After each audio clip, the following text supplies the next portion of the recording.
बिस्मिल्लाहिर्रहमानिर्रहीम। अस्सलाम वालेकुम। कैसे हैं आप सब लोग? उम्मीद है सब ठीक होंगे, खैरियत से होंगे। आज मैं आप लोगों के साथ जो रेसिपी शेयर कर रही हूँ वो है टमाटो प्यूरी। हम टमाटो प्यूरी कैसे बना सकते हैं घर में और ये किस तरह महफूज रह सकती है, आज मैं आप लोगों के साथ वो रेसिपी शेयर करूँगी।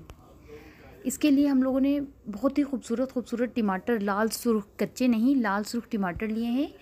इनके ऊपर के जो सिरे हैं मैं वो काट कर उनको अलग कर लूँगी। अलग करके फिर उसको उसी के पानी में बड़े से पतीले में रखकर पका लूँगी। ये मैंने बड़े से पतीले में तमाम टमाटरों को डाल दिया और इनको पकने के लिए छोड़ दिया।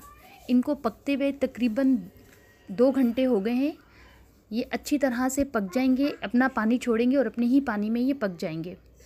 जब ये अच्छी तरह पक जाएंगे तो मैं हैंड ब्लेंडर की मदद से इनको पीस लूँगी। अगर आप लोगों के पास हैंड ब्लेंडर ना हो तो आप लोग इसको ठंडा होने के बाद जूसर में पीस लेंगे। जूसर में ग्राइंड कर लीजिएगा तो ये अच्छे से ग्राइंड हो जाएगा।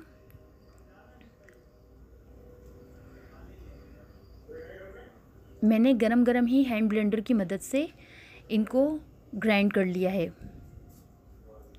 जब ये अच्छी तरह ग्राइंड हो जाएंगे तो फिर मैं इसके अंदर, ये अच्छी तरह बिल्कुल ग्राइंड हो गए, इसमें कोई भी चीज़ नहीं रही। ये देखिए कितने अच्छे से पक गए हैं ये।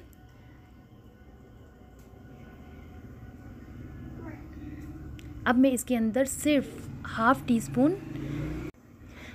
स्पून टाटरी का ऐड कर दूंगी, जिससे हमारी टोमेटो प्यूरी बिल्कुल सही रहेगी, ख़राब नहीं होगी। और इसको किसी भी एयर टाइट जार में रखकर इसको काफ़ी अरसे तक चलाया जा सकता है। टाटरी डालने के बाद भी मैं इसको पकाऊंगी। इसको महफूज करने के 2 तरीके हैं। या तो हम लोग इसको क्यूब्स में, आइस क्यूब्स जो होते हैं उसके अंदर जमा कर और इनको किसी भी बैग में, ज़िपर बैग में डालकर और इस तरह भी महफूज कर सकते हैं और इसको इस्तेमाल कर सकते हैं। और या फिर इसको किसी भी कांच की बरनी में डालकर इसको सेव कर सकते हैं। इस तरह ये हमारी टमाटो प्यूरी तैयार है। उम्मीद है आप लोगों को मेरी ये रेसिपी अच्छी लगी होगी। आप लोग भी इसको ज़रूर ट्राई करिएगा।